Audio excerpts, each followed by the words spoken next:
want to welcome everybody to I Am Piscataway for the February show. We're fortunate enough to have the Middlesex County Commissioner Director Ron Rios on, as well as his colleague Commissioner Shanti Narra. Along with, we're going to have also Ward 1 Councilman Frank Uhrin, along with Recreation Director John Tierney. I want to also remind the viewers that throughout the month of February, we will be celebrating Black History Month. And I want to remember for all those spouses and loved ones that it is Valentine's Day in the month of February. So we're hoping on behalf of the council and myself that everybody in the township of Piscataway is being safe during this pandemic. So we look forward to you watching the show today. For the first time in 2021, we are honored to have the Commissioner Director of the County Commission of Middlesex County. Gets kind of hard used in saying that director because it used to be freeholder. I know some people's the tongue still slips when they say freeholder versus commissioner, but I think people are still trying to get used to that terminology for your status. Isn't that correct? That is correct, and thank you for having me, Mayor, on your show. It's greatly appreciated. It's the start of a new year, and hopefully. Hopefully, 2021 will be better than 2020. The COVID-19 has impacted many facets of our daily lives and impacted various groups across our entire community. I have to stress to you, Mayor, that, we tell everyone to make sure they wash their hands, keep social distance, and avoid any kind of gatherings. Wear your mask, but a lot of people are getting COVID fatigue, and I understand that. And it's difficult for all of us to deal with this because we've never dealt with anything like this in our lives before. And I have to stress, not only are those protocols important, but it's also important for us to stress to our constituents that if for some reason you do get the COVID, what are the protocols? Well, make sure you isolate yourself. Make sure you contact anyone that you've come into contact with. So this way they're aware and they're careful and to avoid any kind of interaction with anybody else. So that's so critical. And when you get a call from a contact tracer, answer the call, because let's face it, it's a matter of life and death. And we lost so many people. One person is too many. And I just want to stress that, you're doing a great job there in Piscataway with your team and your council team and all your first responders and emergency responders. And we appreciate your participation. And we just have to continue fighting this fight and with this COVID.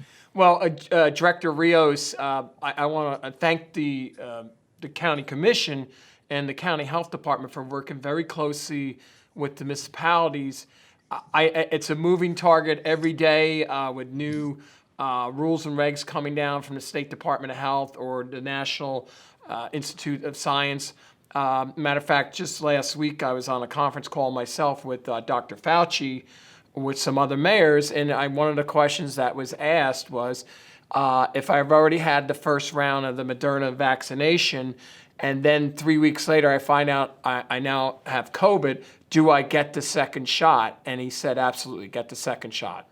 Don't give up that. But, right. I think there's a lot of anticipation, but what you just spoke about is about the contact tracing and all these things. The whole idea is to try to stop the spread, because we don't want it spreading into the households and exactly. Places of work. That is the key of stopping the spread.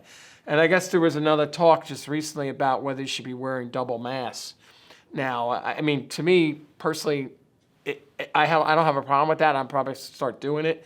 But to me, I rather feel a little bit uncomfortable wearing double masks than not taking the precaution. Because think about it. If you end up with COVID, you're out for 2 weeks of work, isolation, everything else, and then whoever else in your household.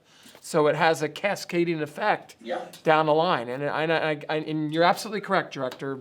There is COVID fatigue out there, but there's a silver lining over the hump. If and when we get everybody vaccinated, or a substantial majority, hopefully we'll have some resemblance of life back to normalcy. So, but if anything, you got another minute or so, but I know you have to take off for another important meeting.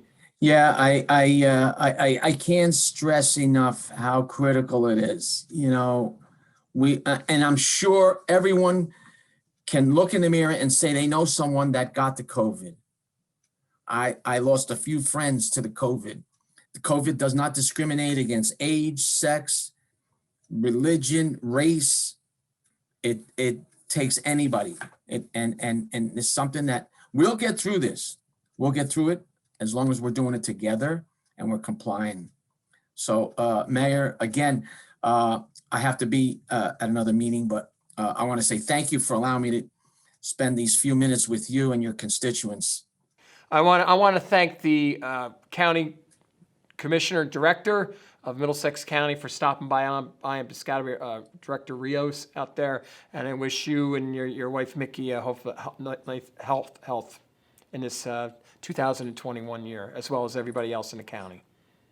Thank you. Thank you. Stay safe, everyone. Well, I want to welcome back to the show our fellow Middlesex County Commissioner, Shanti Narra. Before we had the Commissioner Director, Ron Rios, on before, talking about a little bit about COVID. But before we came on the air, I was talking with the Commissioner, and it seems like whenever now the officials, whether we're at the local level or at the county level, the main topic of discussion, not just here, but nationally, is about COVID. Whether it's, trying to protect yourself, or when is the vaccination coming, about tests. So without further ado, Commissioner, COVID's the first thing out of the gate before we talk to anything else. So take it away with what your thoughts about where the county's going with all this. Well, let me just start off by saying that I am incredibly proud of everybody in our department, which is the Department of Public Safety and Health. And they have been working nonstop since the pandemic hit. And this is a group of individuals, when we went full lockdown starting in March, I just have to say, the county, we took everybody's safety seriously. So there were departments all over who went into lockdown and who were working remotely, and anywhere we could have county employees work remotely, we did that. But because of this pandemic, it just turned out most of the people in the departments who work under public safety and health couldn't do that. And so they have been out in the offices, in the field. These are the people who put together the testing sites for the whole first half, from March all the way until probably about a month ago. The 100% focus was on testing, right? How do we make testing widely and safely available to the residents in a way that's efficient, right? And that has been a task that I think that they rose to incredibly. We've had testing sites throughout the county, and we've been lucky. One of the things Middlesex County residents have been lucky is because we're the home of Rutgers. The spit test was invented here, and we were lucky enough to be able to put that out and have spit testing done at many of our sites as a protocol to introduce it for usage around the country. So I'm just going to say all of that as an intro. They have been doing yeoman's work. And so pretty much for the last month and a half, they've been putting into place protocols that we've all been working on since the summer in anticipation of a vaccine, and not really thinking that we would get the vaccines as soon as we did. It's been amazing to be able to have viable vaccines, but clearly now the issue is, how do we get those shots into people's arms, right? And so the state, as most people know, has 6 mega sites that they opened. We've been lucky that Edison, the Raritan Center in Edison, is one of those 6 mega sites. I was out there, I think it's almost 2 weeks ago, on the date that it opened. The governor came on that date, and I was there with many of the other electeds throughout Middlesex, and I toured the facility. And it is being exceptionally well run. It's being manned by National Guard troops. There are various organizations and Robert Wood Johnson and everyone else is out there staffing it, as well as the county supplementing staffing. And but the issue is we can have mega centers, and we can have what we're doing in Middlesex, which is to have county hub sites.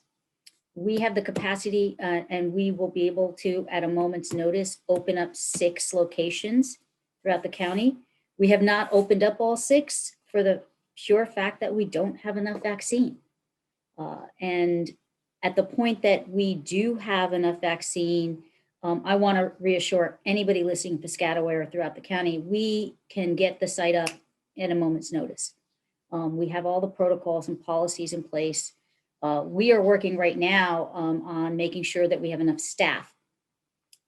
One of the pieces of having a vaccine is also having enough people who know how to administer vaccines, right?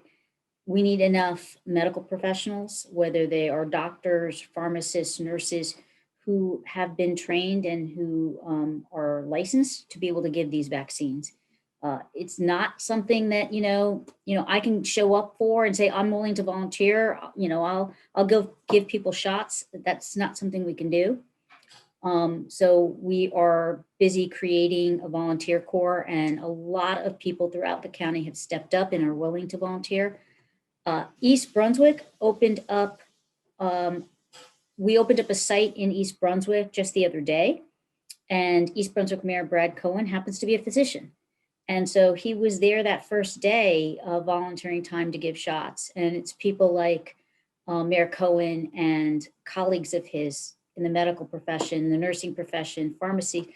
I've had a number of pharmacists call me, retired pharmacists, saying that they are more than happy to volunteer their time. And so we're working on getting that coordinated. And some people are asking, well, what's the problem? New Jersey, we're a hub. We have 1 million medical professionals in New Jersey, right? That's what it seems. But there are issues because you have to have liability coverage, right? And I know me saying that, and I'm a lawyer, you're going to think, of course, right? Of course, lawyers are always worried about that. But we have to be concerned to make sure that anybody who is volunteering has the proper licensing, and then we cover the liability. And we just know that everything's being done in the safest possible way for any resident coming to get a shot. So that's like the setup. And, we've been giving vaccines in Sayreville at the Fire Academy. We have been doing it in Piscataway on certain days. Obviously, about that, Mayor. The East Brunswick site, Monroe Senior Center, has been a location. But we're looking forward to the day. We're hoping to open up a site at the Heldridge in New Brunswick has graciously offered to be a vaccine site for us. I think our plans are to have a day out there, I think probably sometime next week. And we also have plans when we get to a point where we get a full amount of dosages to also have mobile capability. We've had mobile units that we have put into use for the testing. And there have been sites throughout the county. One of the things we were doing was going out to fire stations and setting up a mobile testing site. So our first responders had an easy way to get tested. They've been out there working, and of course they don't want to expose their families or anyone else in their circle. So to have easy, accessible testing has been something that's been a great concern, and we've been trying to respond. We can also convert those mobile testing sites to mobile vaccination sites at a point where everything is fully everything is fully operational. So we can get to other communities that may not have one of our 6 hubs.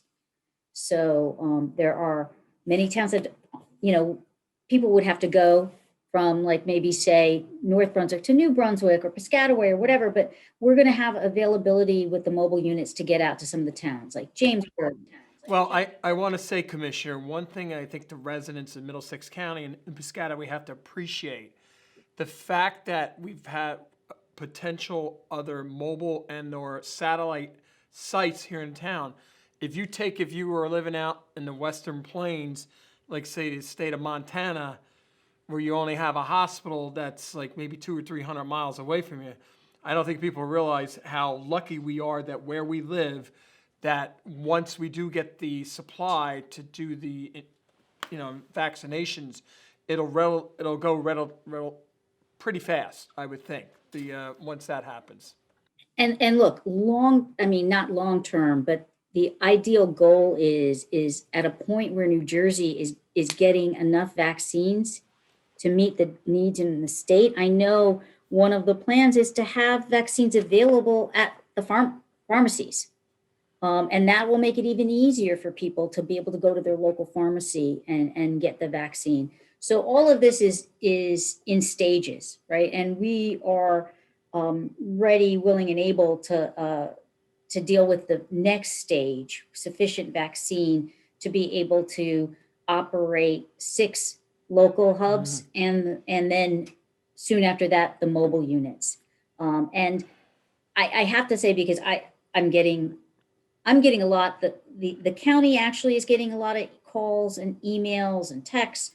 I'm getting a lot, but now my fellow commissioners are also starting to hear, because there've been certainly the process by which you get registered to be able to get an appointment for a shot has been difficult. And I know there's been a lot of, frustration on the part of the public, because you go on the website that the state has, and the website has not been 100% functional on every day. So I've been hearing stories about people, on that website for days trying to get an appointment or getting kicked off. And all I can say is believe me, the state's aware of the problems, and they are working around the clock to get that website at an optimal functional point. And we're concerned, just like everybody else. We've been in daily conversations. People may not know, but the county has been in daily conversations with the state every single day since this crisis started. There are Zoom conferences, and they go over the And different you and I both been on part of many of those. Yes. And so it's not a lack of awareness. People know what the problems are, and they're working really hard, but I have to ask people to have patience, because the magnitude of these operations, and when you think about opening up a portal, a web portal, and saying to people, register here, and the hundreds of thousands of hits that portal is getting, and when it's not a simple process, coordinating the information too, it's going to take a little while to clean up the bugs from the system. And what you mentioned before about the accessibility of vaccine, I'm not trying to tell people, listen, other states have it worse, so have patience. I'm just saying you have to acknowledge, right, that there are many places that are having troubles of various kinds. And with the density of our population, this was never going to be an easy, operation, but we are working on it. And the one thing I've been telling people is, 4 months ago, maybe it's 4 months ago, we never thought we'd be in a position where we would be vaccinating anybody, in early part of 2021. Literally, if everybody thinks back, the viability of a vaccine only became clear, I think, in December. And so this has been amazing that we have 2 vaccines, and there's the potential for a couple more. The Johnson & Johnson one is around the corner. I know I've already gotten emails and some calls, because I think a lot of people in the general public were a little concerned because the efficacy of the Johnson & Johnson vaccine is at, I think, 66, 67%. And that's not as high as Moderna and Pfizer. So I don't know how that all works out. I mean, they haven't finished the process with the federal government to get emergency use authorization. But there are drugs, vaccines coming through the pipeline, and I think we can be hopeful. I think AstraZeneca has another one that they're out of the UK. So I think that there's a lot of hope that people should be, it's okay to hope, because I think things are on a positive Well, trend. I know, take it in Piscataway itself, we're very fortunate because we've had the Rutgers Medical School housed out of our town. We had the original testing site for the county, now another inoculation site when it's ready to go up and running. So we're fortunate here in Piscataway. Once the supplies come, we have there is a site ready to go in conjunction with the County Board of Health. One of the things one of the questions that a couple people rose up, why is Piscataway Township, the health department's the primary thing? Because we've had an interlocal agreement with the County Board of Commissioners for more than a decade to handle our health services.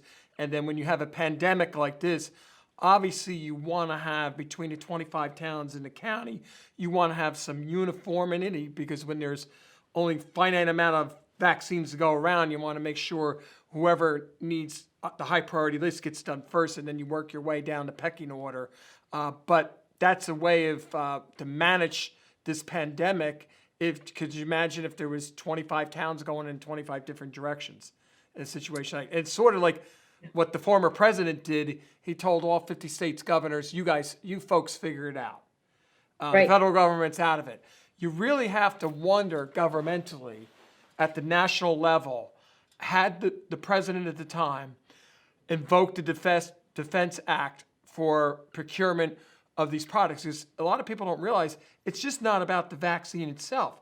You're talking 600 million syringes, pads, alcohol pads, and tape, everything else that goes along when you go to, say, get a booster shot at your primary care facility. So it's just not the actual vaccine itself. So there's a lot to go about there. And it's a shame, because I really think had they not fumbled the ball back in April of last year, we would have had all the ancillary supplies ready to go for when they would have had the vaccination to go. I couldn't agree with you more. And this is not this is not about politics. This is about just operations. I will tell you, one of the clearest examples of that is, as you mentioned, the syringes. So a lot has been made in the press. It's been coming out in the media that when, like Moderna's vaccine, when they sent it out packaged as 5 doses in a syringe. And it came out that a lot of the medical professionals were saying, wait a second, we can get a 6th dose out of this syringe. Well, people didn't understand what that meant, and a lot of people are still confused. But the key issue there is if you have the appropriate needle to go into that vial, that vial of 5 shots, if you have the right syringe needle, you can get a 6th shot. If you have the wrong size syringe needle, you can't get a 6th shot. And so right now, the administration is, I believe they did use the Defense Production Act for this. Yeah, President Biden just authorized that. So yeah, but they are going into mass production to get the right syringe needle top. And so then you find places like New Jersey or Middlesex County, and we are now trying to source those because we want to maximize the dosages that we can give out. And I'll tell you, to just go back for a second, when the pandemic first started, from a county perspective, watching our people on the phone, on the computer, reaching out not only in New Jersey, but all over the country and abroad in these crazy conversations to try to get enough masks, to try to get enough protective gear, PPE for, the people who have to do the work, first responders, public health officials, everybody, to try to get that so that we could protect the frontline people here, was unnecessary to put people through that, right? It was just crazy. It was a feeding frenzy. It was people, fighting each other. There have been stories in the press about things that happened in California, and it led to not in Middlesex. We were very lucky, and our work paid off. But around the country and even in other parts of New Jersey, it's led to situations where there was fraud. There were situations where people didn't get their deliveries. There were a lot of things, and it was, to my mind, incredibly unnecessary if there had been a cohesive national plan. And I absolutely agree with you 100%. I know when this first out, we were able to procure enough masks for all the employees of the municipal government and Board of Education, as well as their family members, because if you didn't take care of the family members, the first responders and everybody that work for the town, you don't want them getting infected either, because all you had to do is have 1 or 2 employees go off in a division or police department shift, and then the next thing you know, you have about 10 police officers down for 2 weeks. Right. So it was a very challenge at the local level and for the county level too. And people have to realize that a lot of these first responders and people through the health department working through the county and the municipal government, they have families too. And during this pandemic currently going on, they still have to watch out for the welfare of their own families as doing their primary jobs in order to protect the residents of Middlesex County. And I think there's a sort of a disconnect right now with some residents, because in general, they're just worried about their own immediate family, which I totally get. But if you don't have the first responders being taken care of first, then you're not going to get to the next step, because that's the bottom line. Absolutely. I mean, when we're talking about these sites, and I'm telling you the enormous amount of personnel we're going to have at these sites, right? We have to make sure they're safe, right? It does no good to have them exposed or them not having the right equipment. And let me tell you this, when I say this about all the right equipment, and people aren't aware, and I really want people to understand, if I'm vaccinated and I have my second shot, and I've the 2-shot vaccination, that protects me from the COVID-19 infection. But that does not mean that I cannot still carry it and thereby infect someone else, right? Me having the vaccine means COVID-19 is not going to make me sick, right? If the vaccine works the way it's supposed to, but I can still be a carrier. So when people enter the vaccine sites, they're going to still see people masked up with PPE and everything else, because it's necessary. Clearly we're going to make sure that they have their dosages, right, before they administer people. But that still doesn't mean that we also want to protect anyone else who may come in, who may be escorting people in. It's a process where I know a lot of people think, as soon as I get the vaccine, I won't have to wear the masks anymore, right? I'll be fine. I'll go back to doing all my normal activity. And unfortunately, that is not the case, because if you have the vaccine, if you interact with someone who hasn't had it, there's still a chance you might pass it along to them. And there's a total lot of unknowns. One last thing, we have about a minute to go before we let the commissioner go. I want to publicly thank a lot of the businesses in Piscataway and in Middlesex County who had the personal protection gear that donated it to either county or the municipal governments around the county. And I know we ended up with one of the large distribution centers that just moved in, donated enough face shields for all of our employees. And you can't be thankful enough. I know there's always some critics out there that don't like economic development or businesses coming in, but this is one case where this is a situation where the first responders have benefited from that happening. And it's all hands on deck, both at the governmental level and at the private sector level, in order to try to protect everybody. And that people have to understand we're all part of the same universe. You know what? I'm so glad you said that, Mayor, because, there's a mattress company in one of our other Middlesex County towns. And partway through the pandemic, the owner of that mattress company, he converted some of his operations to making masks. Yeah. And he also provided a lot to local facilities. And so this is what I'm talking about. People just sitting there saying, I'm in business, I'm going to work my business, but I'm also going to be a good community member. And if we had not had those kinds of partners, we would be much worse off. So I'm really glad that you mentioned that. Well, and I want to close out in thinking that, like in Piscataway, they just opened up a company that can make up to 90 million N95 masks a month. I heard. That's yes. pretty impressive. So I want to thank Commissioner Shanti for stopping by on Piscataway, and also the Commissioner Director, Ron Rios. And we will be hearing more from them throughout the year, and we want everybody to stay safe. Good luck and stay safe, Commissioner. Absolutely. Goodbye, Piscataway. Yeah. Nice to be here. Okay, we're the annual Let's Go Wake the Groundhog Up Day for Groundhog Day. I have Captain, the yellow, the black lab, and Duncan, the yellow lab, who are here to assist. They heard that Piscataway Pete has moved his hole to over by Public Works so they can act as a construction manager of the site. So come on, I believe, boys, Piscataway Pete's up here. Let's go on up and see if he left to find out what surprises us. Come on, let's go check. All right, what is it? What is it, Cat? All right, come on. All right, all right. Okay. Okay, we hear it's this year. Last year it was the community center opening day. This year it's opening day, Saturday, April 10th for Little League. How about that? And I think Councilman Uhrin is over at the Little League field, so we're gonna go over there and say hello to him real quick. Okay, well, we stopped by after seeing Piscataway Pete. Duncan and Captain decided to come over here and see Councilman Uhrin, and he has some information for the general public. So, Councilman, now that Piscataway Pete said it's going to be opening day on April 10th. That's correct, Mayor. Good morning, everybody, and good morning, Piscataway. Opening day is going to be scheduled for April 10th, following all the CDC guidelines.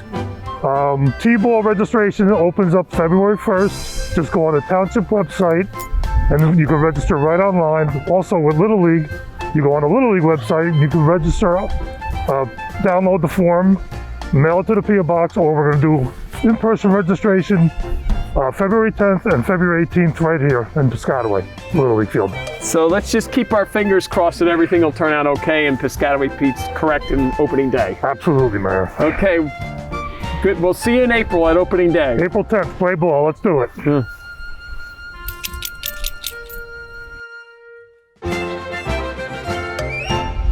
I want to thank our next two guests, Councilman Frank Uhrin, Ward 1, and our Director of Recreation for Piscataway Township, John Tierney, to talk about the spring sports programs that may or may not be out there for the children of our town. So, John, why don't you go ahead and take it away? Thank you, Mayor. Yes, right now it's the intention of the Recreation Department, and I'm sure with the support of the Mayor and Council, to have our full slate of spring programs: baseball, softball, tennis. We might do some spring basketball if we can get it, and possibly spring football with Pop Warner. We're waiting on some information on it, but it's potentially something we could do this spring to replace having canceled it last fall.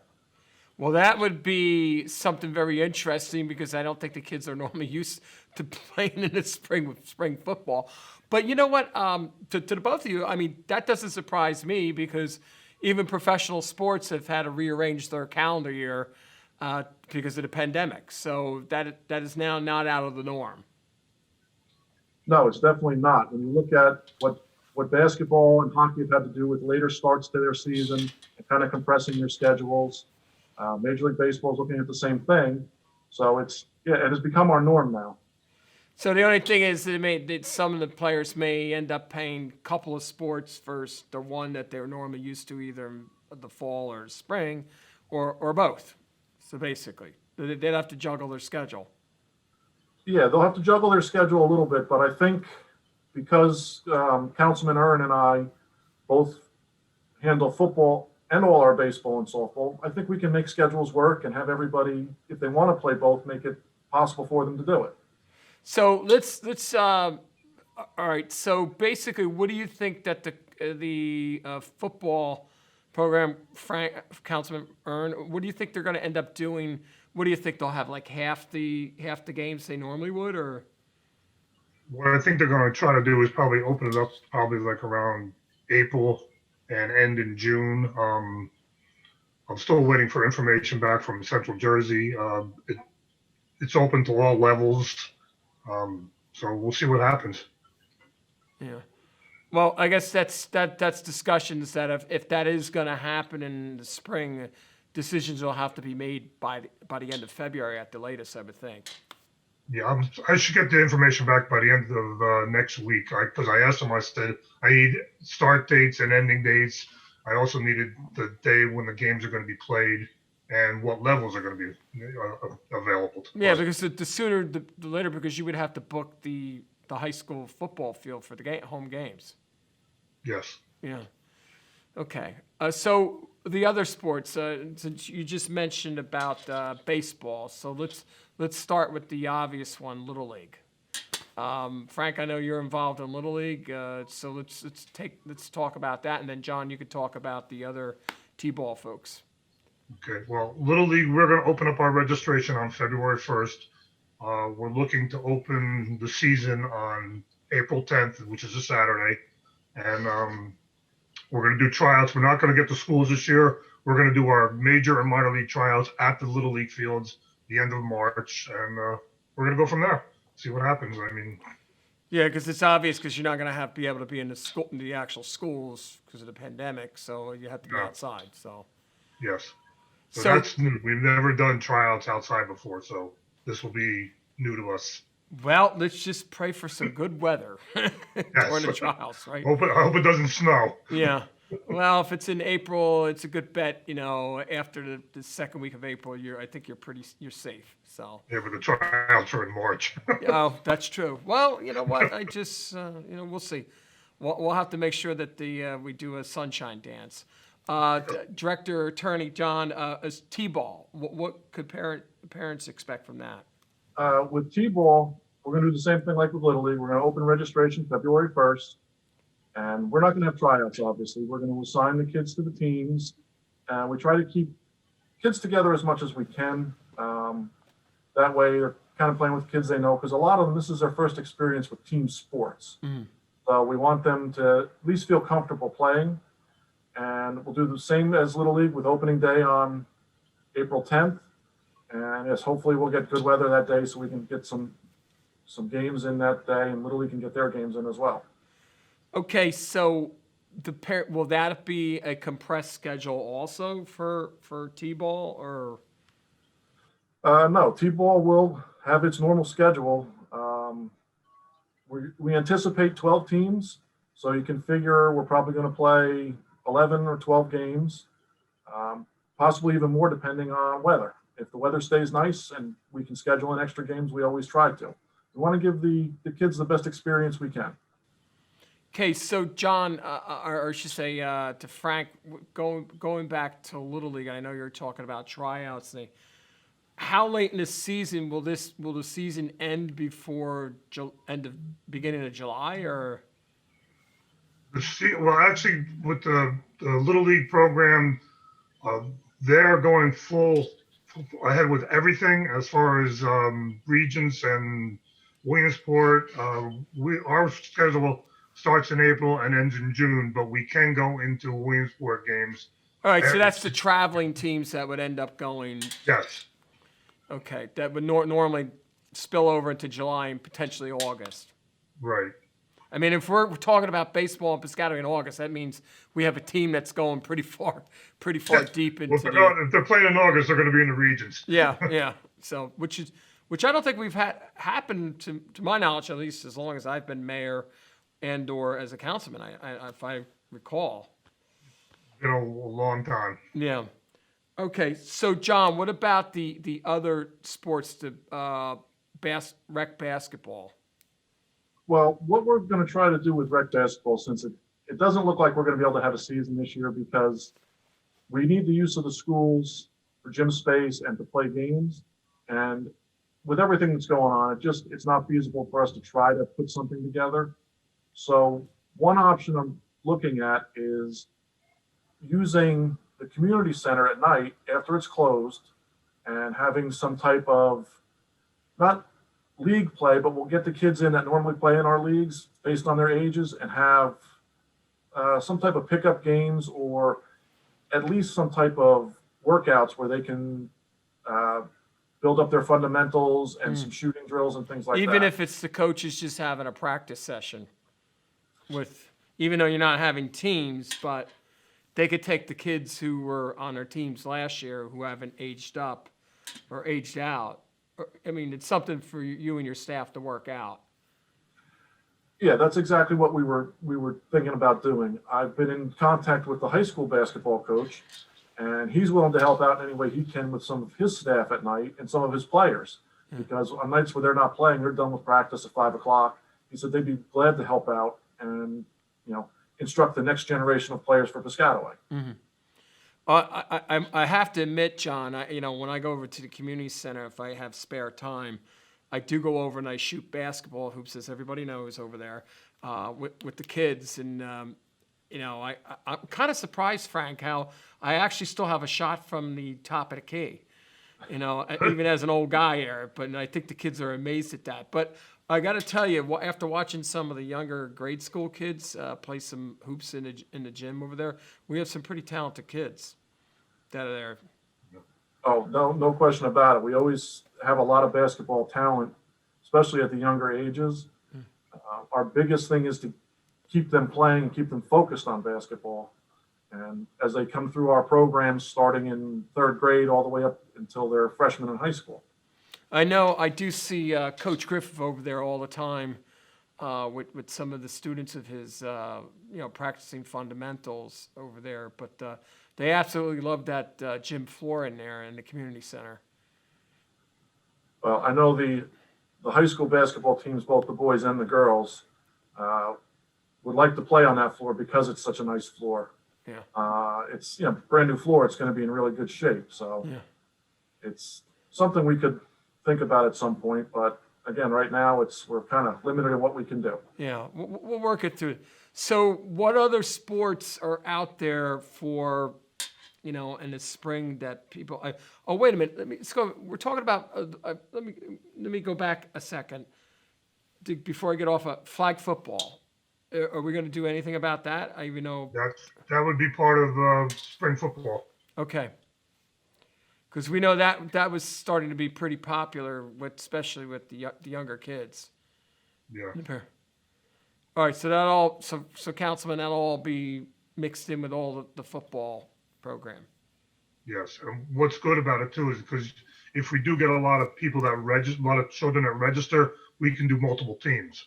Okay. So we won't have like 35 players on one team. We can split that up and have 15 on each team and do three teams. Yeah, and they could work both sides of the ball, so to speak. All right, good.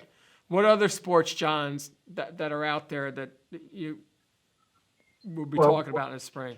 We're going to have our normal girls softball and our junior baseball leagues. Again, we'll take registrations for them starting February 1st. And those leagues we play as in travel leagues. We play other towns. And I've spoken to some of the other towns already. They're really excited to get it rolling too, because none of us got to play last year. Mm-hmm. So we'll have that up and running. We're going to do some spring tennis that we normally do every year. We didn't do it last year, but we'll have it back this year. And we have that for teens and for adults. And we're going to look at, there's a couple other things that people have requested that I started to take a look at. This pickleball is very big. There have been some people that would like to see if we could schedule some type of a league on our new pickleball courts at Wynwood. Mm-hmm. And there's been some requests to look at a couple other, I don't want to call them new sports because they've been around a while, but things that we haven't normally offered. Some outdoor volleyball, and maybe even I've got a group of people that are interested in playing badminton. Well, you know what?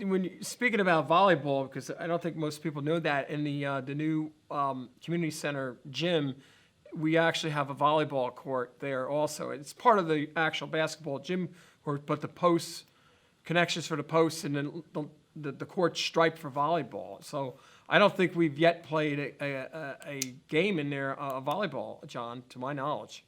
I don't believe so, but again, that's something because of how nice that facility is and the way it's set up, that would be a great thing to try to have in there, because that court is perfect for it. The way it's laid out and the spacing on the sides, there's nothing for the ball to hit, and the ceiling is high enough that there's no interference in the ceiling. Yes.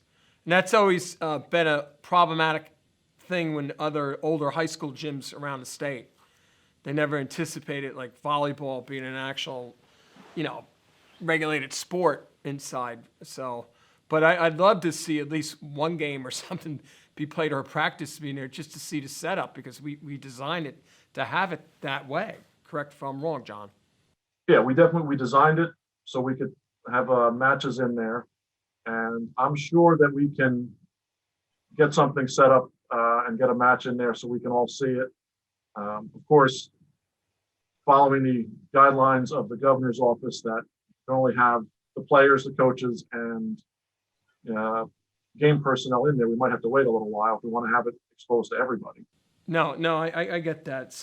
So what about, all right, so we spoke about cheerleader, you spoke about pickleball. That one I would love to see. I think there would be a very large interest in having a pickleball league.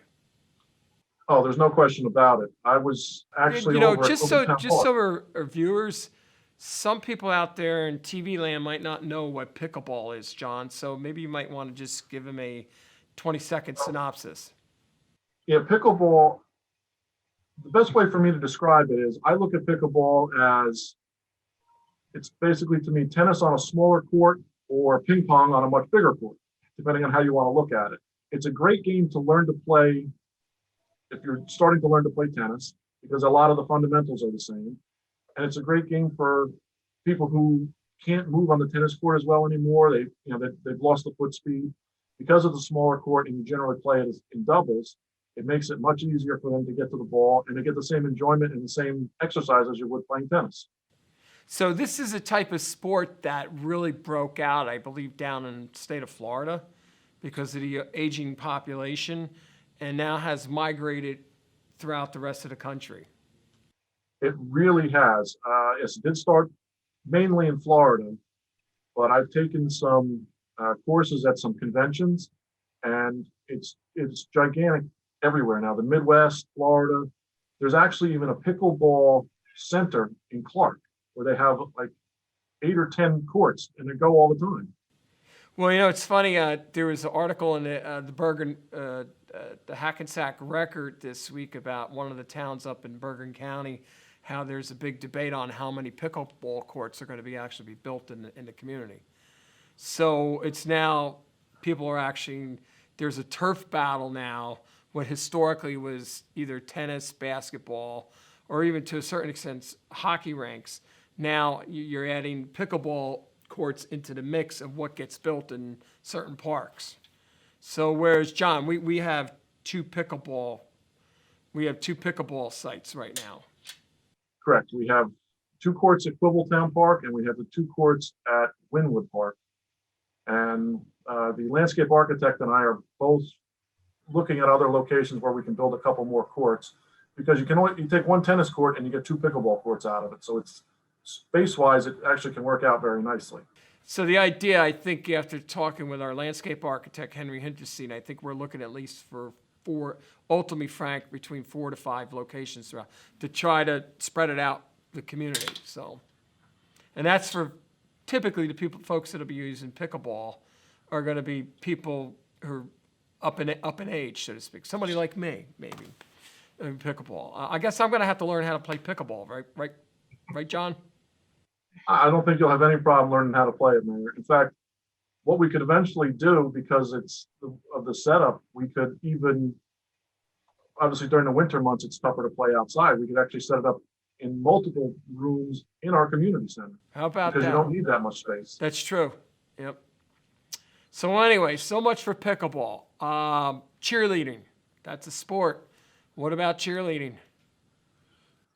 Cheerleading right now, again, because of the summer football or the spring football, excuse me, we're not 100% sure how we're going to handle cheerleading, or if cheerleading is even going to be considered part of football for the spring. Of course, fall rolls around again, we'll have our cheerleading back as normal.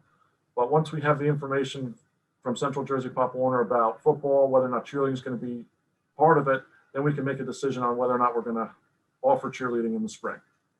All right, so that's pretty much it. We covered pickleball, volleyball, cheerleading, Pop Warner, Little League, flag football. We covered T-ball. Is there any sport we're missing out on? John, is there anything about track or anything? I know they didn't have their in the fall, obviously. Are they going to do anything between the high school and the grade schools for track? Well, my understanding with track is obviously the high school, the spring seasons are right now prepared to go as planned. So they'll have their spring track.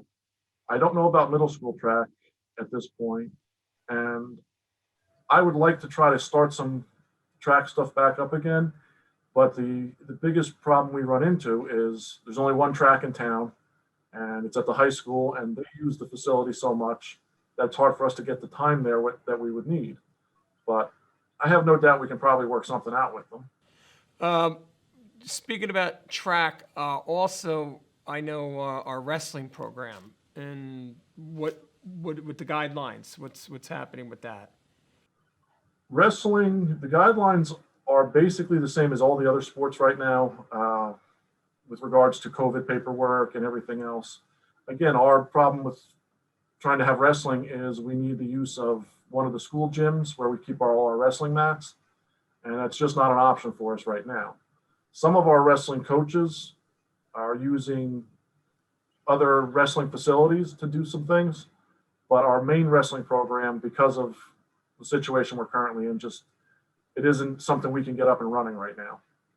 Yeah, and those mats are, for the general public, those mats are very large. It's not like you can just set them up anywhere.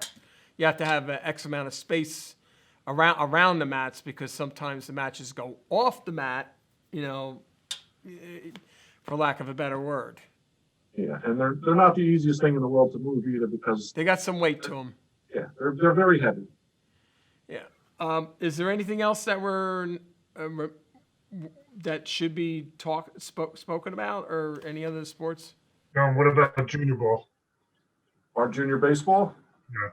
that's, like I said, the signups for February 1st, and we'll have as many teams as we can put together, and we'll play in I don't even know what we've decided to call the league. I was part of the foundation of it about 6 years ago, and it's towns, Piscataway, Franklin, Edison, South Plainfield, a few other towns sometimes, and it's a travel league, but we'll start registration February 1st, and it's for ages 13 to 15. All right, so here it is, February, and basically we'll if something changes, obviously we'll keep an eye on our township Facebook site and all the rec Department of Recreation site, and we'll keep people abreast of that, because everything's contingent on from the rules and regs that are being promulgated by the State Department of Health, quite frankly, at this point. Right, we're waiting on the okay for the outside sports based on how many people you can have at a gathering, because to play, obviously, baseball, you need to have the ability to have probably minimum of 30 people, 35 people together. And it's the same thing with softball. So hopefully once those numbers are released to us, we can really get moving forward on what we're going to do. I do know that last month I had the superintendent on, Dr. Ranelli, and we were talking very briefly before we went on air about the swim team, and I know they're itching to get over there to use that facility. I mean, I would love for once at some point to see an actual. I mean, I know we have a meet with the general public, but I would love to see an actual meet happen there, to see how, because that was designed with the whole idea of having something like that. Right. Well, the nice thing with the community center and with our aquatic center over there, even under the current guidelines where you can't have spectators, because of the thought that we put into it, and Mayor, I want to thank you on this end of it, with that overhead camera we have, we can broadcast all the swim meets so everybody can watch them with ease, because we have so many cameras in there. And again, that overhead camera gives great shots down into the water. And what Director Tierney and as Councilman Frank Uhrin know is that the thought process is that we wanted to make it look like an Olympics swim meet. So that's why we have a down camera that and also another camera that goes on the scoreboard. So technically, you might be able to do a split screen with the scoreboard and the down camera at the same time, and just like they do at the Olympics trials. Yeah, I believe we can do that. I think we are set up so we can do that. And I'm sure the parents, would love to see something like that happen. Instead of sitting out in the parking lot, peering in the window, it would be a lot easier. They could watch it from their phone while in the car. Well, what we can do for the parents is if we're having a swim meet there, we'll broadcast it on all the TVs in the community center and they can work out while they're watching the swim meet. Yeah, there you go, John. You figured it out. You can play golf too. Yeah, and play golf play golf. too. That doesn't surprise me, John. As Frank just brought up, it's now that we have the 2 simulators over there, we end up starting a golf team or something. Well, the high school golf team is definitely interested in getting some time on those simulators once they start up. There you go, John. We can put a golf league together. Well, I would not be. John's right. I wouldn't be surprised if especially the high school golf team would want to come over there. Because that's there, and it's very quickly, John. Maybe you might want to talk about in general public what we're talking about, the simulators, what they are. Well, the golf simulators that we've purchased are as state of the art as they can be. You can have up to 500 different courses that you could play. You can play some of the top PGA courses in the world. I know that like Bethpage Black is one of them because I was fooling around on that one day. And what it does is you play it like it's regular golf. You hit the ball off the turf with your normal golf clubs, and it gives you yardage and everything else where your ball's laying, and you play it like a normal hole up until the putting. Then when it comes to that, it figures out whether you would 1-putt, 2-putt based on where the ball is on the green. It's an amazingly great system because it helps you learn how to play golf better. It teaches you a lot on how your swing is, how your stance is. And it also has the ability, if you just want to go in there with a bunch of your buddies and have a long drive contest, see who hits the ball the farthest, you can do that. You can have closest to the tee contest. So it really has something for everybody. And I've played with it a little bit. It's a lot of fun. I really enjoyed using it. Well, that's good. Well, I want to thank both you, Councilman Uhrin, for stopping by, and Director Tierney of our Department of Recreation here in Piscataway Township. We'll keep the folks in touch, and as things move along and everything hopefully changes for the positive for pertaining for sports for our kids and our general public here on what's going on. Because I know we're a sports town. We love sports, and we want to itch to get back, but we also want to do it safely. I agree. Correct. So thank you for stopping by. Thank you, Brian. Thank you, Mayor. Thank you.